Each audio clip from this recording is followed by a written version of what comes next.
5-Round MMA. A different view to MMA. Gotta watch that 5-round MMA, Welcome everyone. y'all. Spring break is over. Class is back in session. My name is Alex Ramirez. That was a Alongside me is long Albert spring break. Cena. We are 5-Round MMA. Unfortunately, our co-host, East Coast correspondent Guillermo Cena, cannot join us this week because we're recording a little bit late here, and he's about 3 hours ahead of us, and he does have a full-time job and a family to care for, so he couldn't stay up to talk nonsense and mixed martial arts with us. I hope you guys missed us. We missed you guys. We were out for about almost like a month, I think. We were out, but we were not idle. We were keeping busy. A big thank you to Fighters Rep Promotions for letting us kind of overtake their production facility. As you guys probably know, we have a parent company, Off Cedar Productions, with essentially me and Albert and our good friend Joel. So we kind of taken that step into the next evolution of 5-Round MMA, which is live event production. We produced, directed, created a little documentary series called Fighters Pride, a little documentary series that follows local fighters around here as they prepare for the upcoming bouts. And we also filmed the Fighters Rep 3 Guerrilla Warfare bout in Los Angeles, California, which is awesome. They had Sam Alvey was in attendance, Gabby Garcia was in attendance, T-City, Brian Ortega. The last biggest star, Brian Ortega, was in the house as well. So a great showcase of local fighters there. So check them out, Fighters Rep, and check out our documentary videos, Fighters Pride, as well. So Albert Cena, how's it going, man? Dude, it is going, like you said, it's been a freaking madhouse as far as us. That's the only reason we haven't done the podcast. I'm super pumped of the little documentaries we made. I really hope people do check them out. If you are a hardcore MMA fan, this is right up your alley because these are unknown fighters who potentially could be known fighters. Yeah. And if you're a hardcore fan, you should know all the spectrum because I know every underground indie wrestler out there. So you should know every underground indie fighter out there if you're an MMA fan. We knew who Daniel Bryan was before Bryan Danielson knew who he was. Exactly. So yeah, check it out.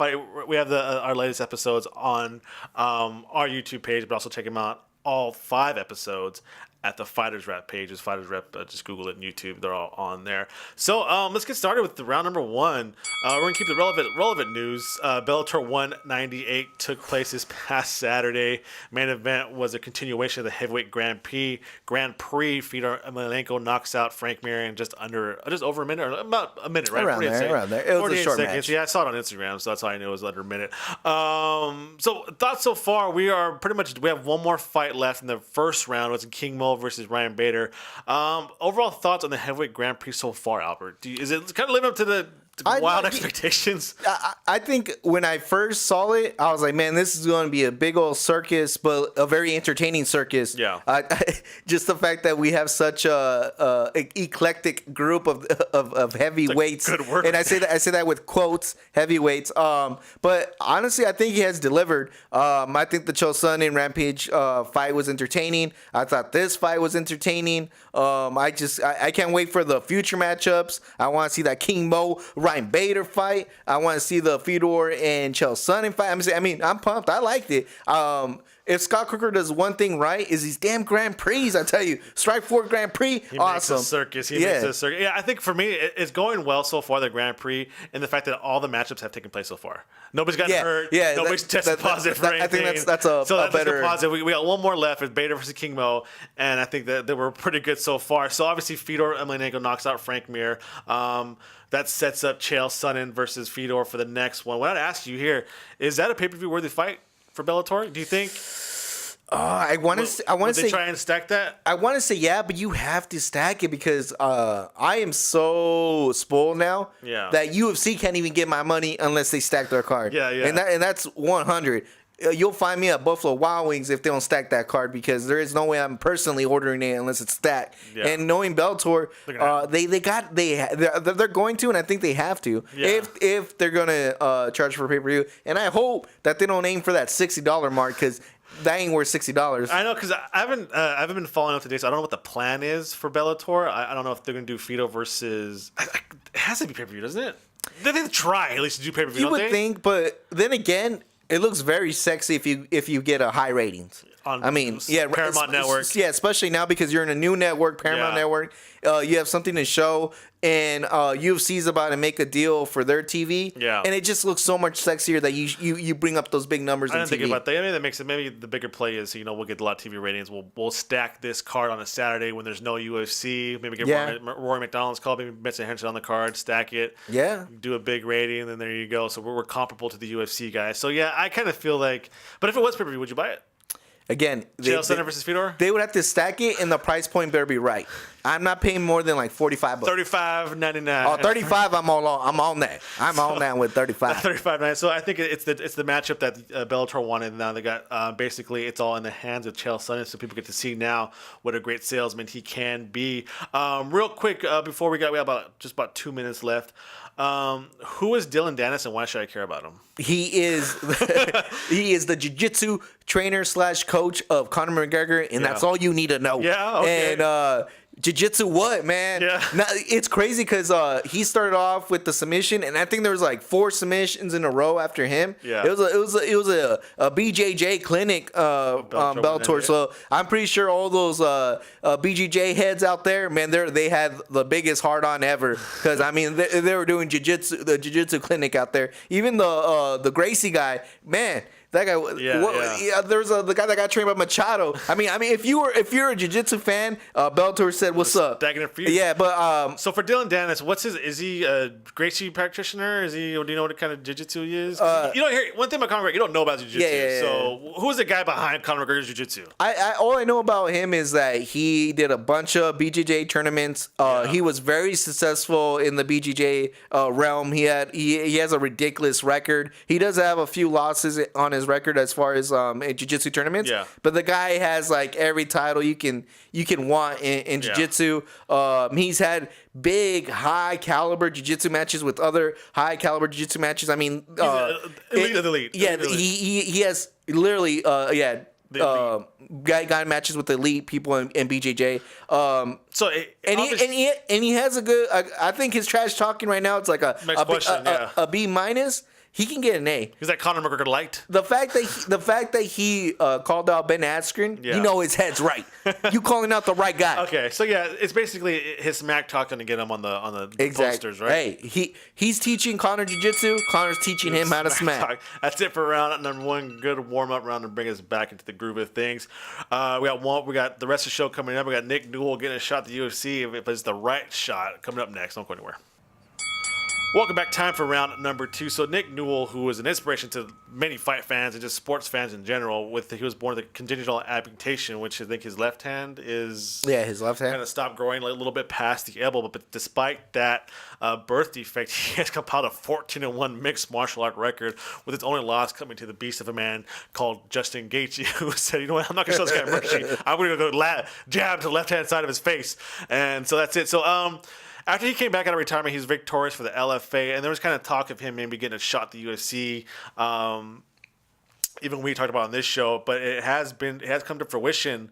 But with catch, he will get a shot to fight in the UFC, but he has to earn it first on Dana White's Tuesday night contender looking for a fight series what's the show called? Tuesday Night Contenders? I think you're in the ballpark. Like that on UFC Fight Pass. So if he wins there, then he gets a shot in the UFC, right? Is that how it goes? It's kind of a little mini version of Ultimate Fighter. Yeah, I can't believe his name just slid my mind. I literally had it in my head, but the next Sean O'Malley, right? Sean O'Malley, comes from that series. He's probably the biggest, I guess you want to say, star to come out of there. Alex Perez also comes that series too, former guest, but he's more of a grinder. Yeah. But I think it's a good platform for fighters out there that are trying to get quick recognition. But what a guy who's 14-1.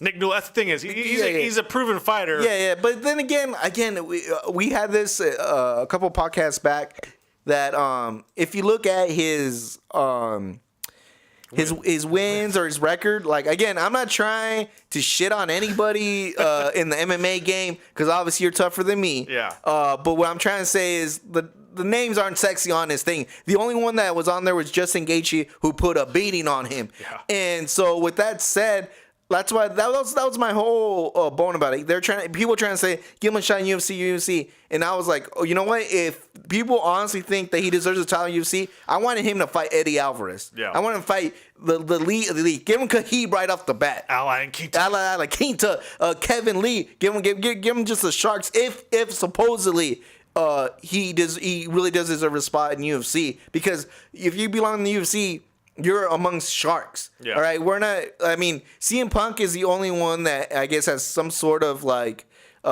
everybody knows, so there's no reason to feed them to sharks kind of thing. You know. Yeah. There's no. I don't know. Everybody knows what it is. Yeah. And this guy is trying to sell like he belongs in UFC, then give him the top. He's a real fighter. But at the end of the day, I think he has one of the most inspirational stories. I think a lot of people do look up to Nick Newell. And I get this is a good platform for him. Win or lose, I think he accomplishes a lot. And let's say he wins, he gets a spot at UFC. I doubt that they'll give him someone in the top 10. So, but if you can ride the train, ride it. Yeah, I mean, that's how it goes. But I think some people are kind of an issue here, too, where it's like, yeah, you have to prove yourself. But when a guy like CM Punk is getting a UFC contract right away. But see, CM Punk doesn't mind being a spectacle. You get me? That and again, that goes back to the whole thing. It's like a freak show. Yeah. Nick Newell wants to be treated equally. Yeah. So he shouldn't be treated like CM Punk. He shouldn't be treated like some kind of commodity. Yeah. He wants to be treated like an MMA fighter, so he should be thrown into the sharks like an MMA fighter. While CM Punk on the other side, we all know what it is. Yeah. Right? We just want to see how CM Punk does in a fight. It doesn't matter if it's against a bum or Michael Jackson. Yeah. We want to just see him fight. So how do you think Nick Newell does? You think the UFC's cause the two I don't have the Fight Pass, so I don't watch it. It's kind of guys who are up and coming, right? Yeah. It's mostly like unknown guys. Like 5 fights or less or something like that, or is it more than 5 fights? Or? It depends, but they're all not known fighters. Yeah. If you're not a hardcore fan, you probably never heard of anybody in the Contender Series. Well, I mean, prior to that, will he fight a guy with over 10 fights, or will he fight a guy with less than 5 fights, or who's? No, I think he's gonna get someone like 5 fights, something like that. I doubt that they get. You can't find someone with the equal record that isn't in Bellator or something like that. Yeah, because I mean, 15 fights is a lot of fight for a pro fight. Yeah, I know. Like I'm saying, like this guy has a tryout. I mean, I don't know. It's just kind of. Then again, Bobby Lashley was told to try out too, and that guy has a good record. But then again, he's like 9-2 or something like that. True, and he's fought a bunch of Tibet cans. So I guess, I mean, we can see Nick Newell's handling is great. He said, I'm just thinking I want to thank Mick Maynard, Sean Shelby, and Dana White for the opportunity. That's all I asked for was just a chance. And now he has his chance to prove it. I mean, am I going to get the Fight Pass? No. Will I do the free week, the week he fights? Yes, I will. Most likely. And I'll probably cancel it afterwards, but we'll see how that goes there. Congratulations to Nick Newell. I think everybody's behind this guy. I hope he gets a shot and just kind of see what he can really do in the world's biggest stage for mixed martial arts, UFC. That's it for round number 2. We're going to come right back at you with more MMA action. Don't go anywhere. Welcome back. Time for round number 3. So I think we haven't had a show since WrestleMania, have we? No, right? No, we haven't. Yeah, it's been a couple weeks, so yeah. Yeah, so the biggest swerve out of WrestleMania, if you guys are following, was Brock Lesnar retaining his Universal Championship bout. People thought for sure he was going to lose because obviously he's getting on the road to the UFC. Yeah, he was taking pictures with Dana White. Yeah. We saw a post of for sure he's going back to the UFC. But I guess now he said that he signed a contract that's going to allow him to do both, I think they said. Yeah, so from reading in the dirt sheets, because I'll be on those dirt sheets 24/7. Supposedly, it's a per appearance basis. So for every non-pay-per-view, it's $100K. For every pay-per-view he shows up, it's $500K. For every live match or something different, right? Yeah, and on top of that, he's also allowed to participate in the UFC. And I guess Dana White said they already have. They're pretty much just going to continue their contract. Because supposedly the first contract he signed was a multi-fight contract, and it's still the same thing. They're just going to keep going with the contract. He's always been under UFC contract. Really? Oh, wow. So there shouldn't be an issue as far as, when. It's just a matter of, I guess, Dana White saying what day works for you. Yeah. He's going to take the time off to eat, train for it, do the fight, and then WWE whenever he chooses to. But the biggest dirt sheet I heard out there was as soon as we see the winner at DC and Stephen, winner gets Brock Lesnar no matter what. Depending how that turns out depends on the day that they select. But supposedly that's the target matchup. So we get Stipe and DC in July, right? Yeah. So We're almost talking maybe early next year. December, maybe the big New Year's show. Yeah, it's not crazy enough. I think Stephen or DC take that fight on a month. Like they could be like, as long as they don't get a serious injury, I think they're fine with fighting in next month or 2 months from now. To tell you the truth, So and I'm gonna make a bold prediction right now too. I think Brock Lesnar is 2 and done. I think he fights his championship fight, wins it, defends it, win or lose. He got one more. Yeah. Lose, he's probably gonna have one more because you don't want to leave like that. Yeah. And if he wins, he defends it, and I think he runs off to the sunset. Wow. But I really do think he's 2 and done. Do you think okay, so booking wise, if you're Vince McMahon, do you have him keep the title to SummerSlam? Is that what you do? Have him lose? Have him go into his UFC return as a Universal Champion? And you do a Conor McGregor, have him carry his belt out there? Dude, it is so. I don't know. If I was a booker right now for WWE, I wouldn't even know what to do because they're still trying to get Roman Reigns over. Yeah. You're still trying to give him. But over. imagine Yeah, I think he holds until SummerSlam. I think you're right. And then it's wrestling, so he could literally win the UFC heavyweight champion, come back, get booked, and beat whoever champion is. But keep in mind, double champion. I don't think he should risk getting hurt in a match. Yeah. Especially that close to supposedly his fight time. Yeah. So I think he gives up the belt before SummerSlam, and he just starts training maybe early summer. What do you think Brock's motivation is now? Is it because hey, I'm healthy, no more diverticulitis, this is how I really am, or does he think he's making more than enough money in WWE. I think he doesn't have to come back and fight. Why does he keep coming back and fight? I think it's still money. Yeah. The way DC talks when they said when Dana White told him potentially that he might fight Brock Lesnar. Yeah. I mean, I wish you would see DC. He looked like a little kid in a candy store. Yeah. He said, "You don't even know the pay-per-view payout I get if Brock Lesnar's on the card." He said, "If you're on the card, if Brock Lesnar's the headline, and you're just on the card, you're getting paid." He said he can only imagine if he was the main event with Brock Lesnar. Yeah. So apparently the guy brings everybody money. Well, I guess he's still a young guy. He says at least another 40 years left, right? So he's probably planning another 40, 50 years the way he lives. Brock Lesnar, he needs that long. Is this retirement now? Is he planning retirement now before he's even in his 40s? I think so. To tell you the truth, and I think he's gonna be 2 and done. And think about this too. He is such in tremendous shape. He can literally do these 2 fights and still do wrestling for another 5 years and screw MMA. Yeah. And he has, I think he's already won the UFC belt, it doesn't hurt his image at all. And going back to our conversation off screen, Hulk Hogan said none of those guys are tough. You think any of those guys are gonna step up to Brock either way? Come on now. Yeah, Hulk Hogan said that. Win or lose.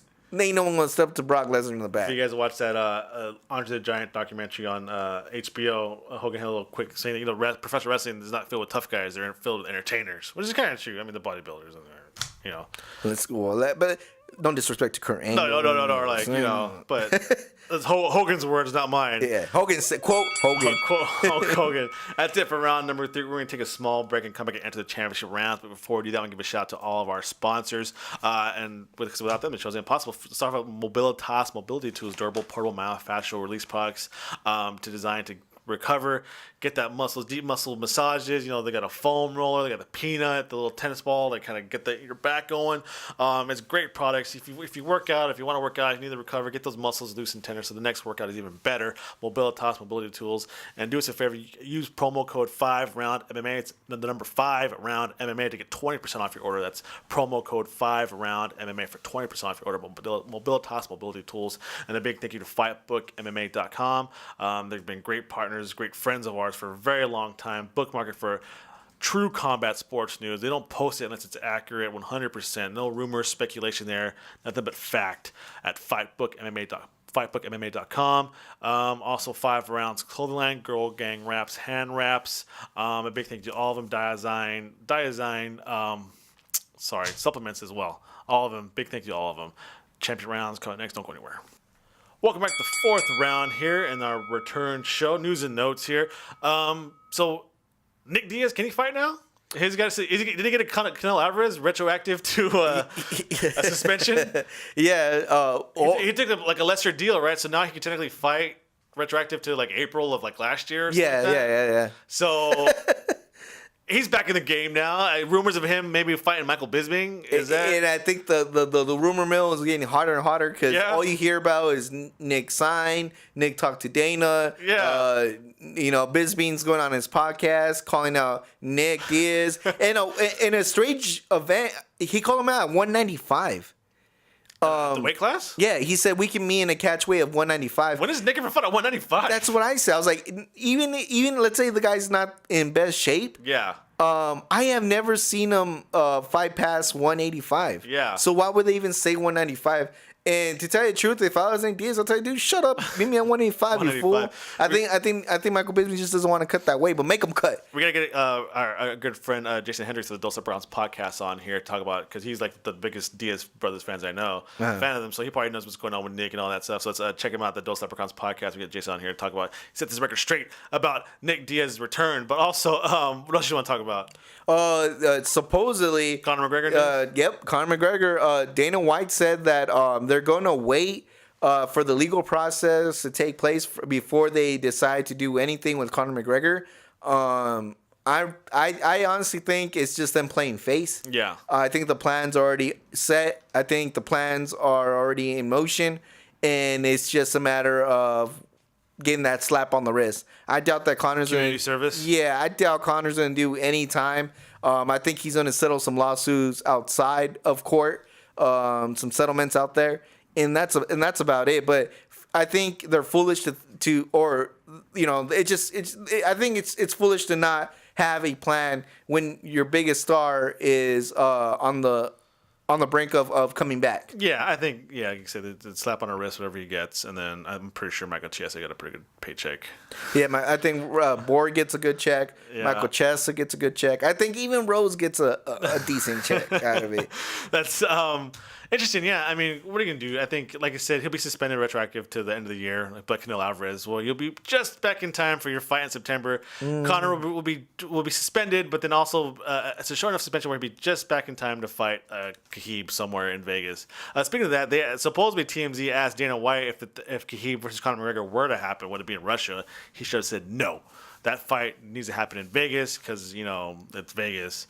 I think it's just the whole political spectrum. He said Khabib will fight in Russia sometime, but it won't be against Conor because that fight needs to happen in Vegas if it does happen, quote unquote.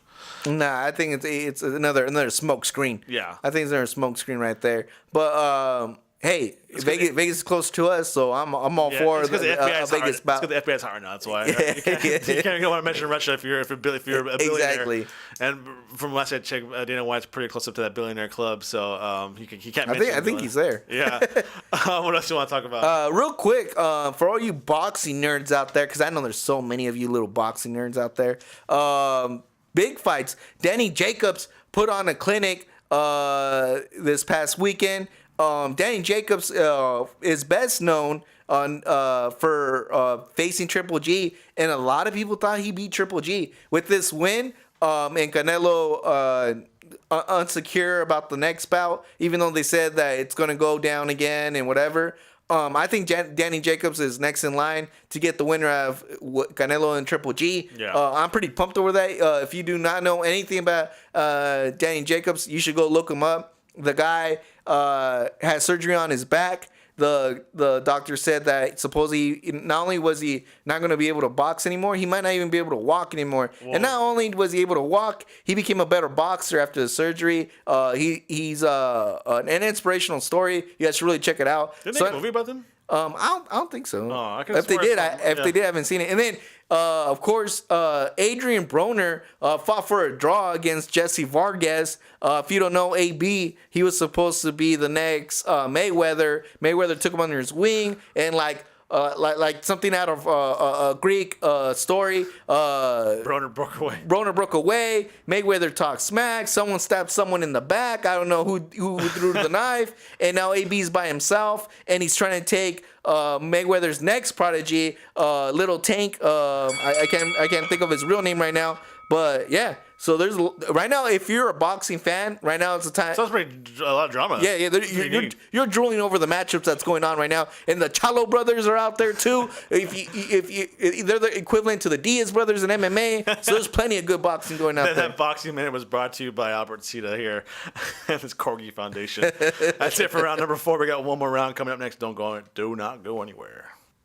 All right, welcome back. The biggest news probably when we were gone in the octagon was Khabib Nurmagomedov defeating Al Iaquinta, number 11th ranked Al Iaquinta, to become the undisputed UFC lightweight champion. Now, with Kevin Lee defeating Edson Barboza the way he did, there's a plethora of contenders out there who maybe have a legit argument to fight Khabib Nurmagomedov. I mean, even Eddie Alvarez. My point, yeah. So Khabib said that he wants to return sometime in November, December. Eddie Alvarez is coming off a win. Dustin Poirier is coming off a win. Conor McGregor is still out there. Who else is out there? And then Kevin Lee. Eddie Alvarez. Poirier. And you still, Alvarez, Lee, and Conor, you still have Poirier. The original matchup still there. Tony Ferguson. Who's doing some rehab. Coming? Yeah, it's going to rehab, but he's still out there. So, come November, Ferguson's still hurt. McGregor's still in like limbo. I mean, it kind of answers itself. Do you put Khabib against Poirier, Lee? Okay, no. Is it McGregor, Alvarez, Lee, or Poirier? Who do you want Khabib first to fight against? All right, so I'm gonna tell you which fight I want to see, and which one I think is a better matchup. After knowing what we know from Khabib, that I think Iaquinta kind of exposed him. Yeah. I want to see, as a fight fan, Kevin Lee versus Khabib. Yeah. Just because it's going to be a fresh matchup. I think Kevin Lee is still on the incline, and you got to raise some of that Tony Ferguson. Give Tony Ferguson that win. Of course, he got that W. He earned that W. Yeah. But Kevin Lee has staph infection, and let's keep it real. People die from staph infection. That ain't nothing to joke around about. They did before. Yeah. So as a fan, I would like to see that Kevin Lee Khabib matchup. Do I think Kevin Lee has the best chances of beating Khabib? I don't think so. I honestly do think, and I can't believe I'm saying this, is Eddie Alvarez has the best chance to beat Khabib. Because he has the wrestling to stay up, and he has the standing ability to potentially move his head. Potentially outbox Khabib. What's up with your? You're not a big fan of the Diamond Boy? Nah, I think Dustin Poirier gets taken down and he just gets ground and pounded. Yeah, I don't see him being able to start that vicious takedown of a bear that is Khabib. Obviously, I think Conor McGregor is obviously, of course, he has a fight in first, but this is we're kind of saying that if McGregor, in an ethical world, McGregor wouldn't be because he hasn't defended the title. Exactly, but we all know. Throws chairs. But we all know it should be Conor. It should be Conor, yeah. And then what's his name? Ferguson's hurt. So I kind of do agree with you there. I think I'll go Kevin Lee first over Eddie Alvarez at the moment. Like if we're to fight, it just seems more appealing to me. Yeah, and I think he would sell the fight better. Yeah. He can talk smack and it'd be fun. And Kevin Lee's athletic enough. He's a wrestler, so it can make it interesting. Where I do see Eddie Alvarez, man. We've seen him kind of just throw a game plan out the window, and look what happened when he beat Conor McGregor. I mean, Conor just completely forgot how to fight against Conor McGregor, got knocked out. So, if he can keep his composure, then yeah, we'll see. But hopefully he fights sooner than that. I don't know if he's hurt or what. He just said, he does Ramadan, right? Is that why? Ramadan. Yeah, he can't fight. Yeah, I think Eddie Alvarez took a shot. Right. He said you beat the number 11 guy. I hope you pray for that during Ramadan. Wow. So the smack talk is there, and unfortunately, I really hope that we don't get this kind of middleweight division scenario when Michael Bisping was champion, was handpicking his opponents, where everybody else just beat each other up, and then by the time there's like nobody left standing now. So hopefully, I just want to see he line them up, take them all down. He said straight up, I don't pick my opponent. Whoever the UFC has in front of me, he said I don't pick them. They fight. I'll fight whoever they say. So I really hope that's the case. And he just says, you know what?